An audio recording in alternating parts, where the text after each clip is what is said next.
आपला आवाज कोकण 24 तास। देशाचे पंतप्रधान नरेंद्र मोदी यांनी जीएसटी कर प्रणाली अधिक सुलभ केली असल्याची माहिती जीएसटी रिफॉर्म जिल्हा संयोजक प्रशांत डिंगणकर यांनी दिली आहे। नमस्कार। आजच्या या आपल्या पत्रकार परिषदेसाठी सर्व उपस्थित इलेक्ट्रॉनिक मीडिया, प्रिंट मीडिया, पत्रकार बंधू सर्वांचं दक्षिण रत्नागिरी जिल्हाध्यक्ष राजेशजी सावंत व सर्व दक्षिण रत्नागिरीतील मंडळाचे अध्यक्ष आणि दक्षिण रत्नागिरी जीएसटी रिफॉर्म्स जिल्हा संयोजक मी प्रशांत डिंगणकर आपलं सर्वांचं स्वागत करतो। 15 ऑगस्ट स्वातंत्र्य दिनी माननीय पंतप्रधान नरेंद्र मोदी यांनी लाल किल्ल्यावरून जीएसटी रिफॉर्म्सबद्दल सर्व देशाला माहिती दिलेली आहे। पूर्वीची जी कर प्रणाली होती ही 4 टप्प्यात होती, 5%, 12%, 18% आणि 28%। ही कर प्रणाली फार सुलभ करून फक्त दोन टप्प्यामध्ये 5% आणि 18% अशी करण्याचे पंतप्रधान मोदी यांनी जाहीर केलेलं आहे आणि 22 तारखेपासून ही कर प्रणाली लागू होणार आहे। 56व्या जीएसटी काउन्सिलच्या बैठकीत घेतलेल्या निर्णयामुळे भारताने या कर प्रशासनात एक स्पष्ट पाऊल पुढे टाकलेलं आहे आणि यामुळे ही 18% आणि 5% अशी 2 स्तर रचना स्वीकारल्याने कर रचना सुलभ झाली आहे आणि नियोजन, किंमत आणि गुंतवणुकीसाठी अंदाज सुलभ होत आहे। ही रचना महसूल गरज आणि वाढ यांच्यातील योग्य संतुलन होणार आहे।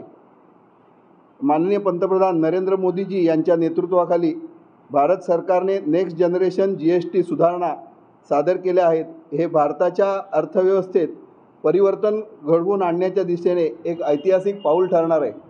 रत्नागिरी येथील भारतीय जनता पार्टीच्या कार्यालयात आयोजित पत्रकार परिषदेमध्ये बोलताना संयोजक प्रशांत डिंगणकर यांनी जीएसटी कर प्रणालीमध्ये करण्यात आलेल्या बदलाचा दैनंदिन वस्तू स्वस्त होण्यासाठी खूप उपयोग होणार आहे असं म्हणावे। तसेच याचा शेतकरी आणि इतर सर्वसामान्य नागरिकांनाही फायदा होईल असा विश्वास व्यक्त केला आहे।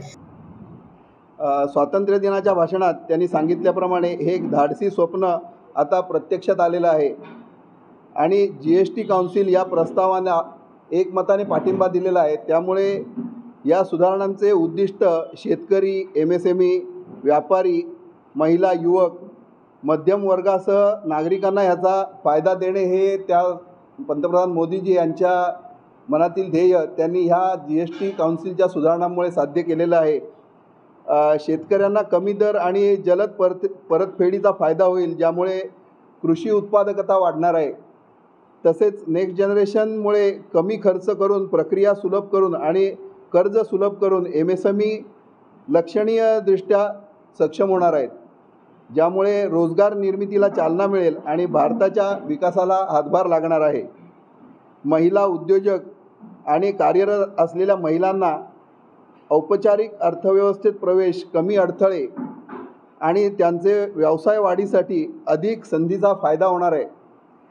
या सर्व याच्यामुळे आपल्याला फायदा होणारे अनेक घटक आहेत। सलून, स्पा, फिटनेस सेंटर्स यांचा जीएसटी 18% 5% केलेला आहे। या दृष्टीने फिट भारत, हेल्दी भारत ही घोषणा मोदीजींनी साध्य केलेली आहे। तसेच दैनंदिन गरजेच्या वस्तू ज्या आहेत, हेअर ऑइल, शॅम्पू, टूथपेस्ट या प्रसंगी जिल्हाध्यक्ष राजेश सावंतसह इतर पदाधिकारी उपस्थित होते।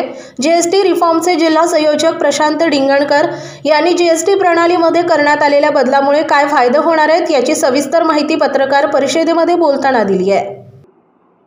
Toilet soap, toothbrush, shaving cream या सगळ्यांचा 18% वरून जीएसटी 5% केलेला आहे।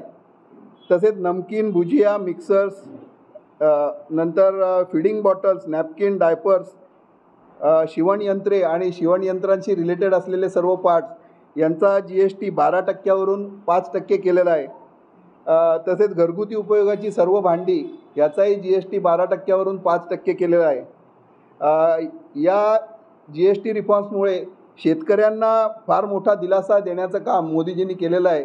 त्याच्यामध्ये ट्रॅक्टर्ससाठी लागणारे त्याचे स्पेअर पार्ट्स, नंतर त्यासाठी सगळी न्यूट्रियंट्स आणि जी खतं आहेत याच्यावरचा जीएसटी 12% आणि 18% याच्यावरून थेट 5%वर आणलेला आहे। ड्रीप इरिगेशन सिस्टीम, स्प्रिंकलर्स आणि शेतीसाठी लागणारी सगळी यंत्रसामुग्री याच्यावरचाही जीएसटी 12% वरून 5%वर आणलेला आहे। शैक्षणिक साहित्य जसं की नकाशे, चार्ट्स, ग्लोब्स, पेन्सिल, शार्पनर्स असं सर्व नोटबुक्स या सर्वावरचा GST 12% आणि 5%वरून 0% केलेला आहे.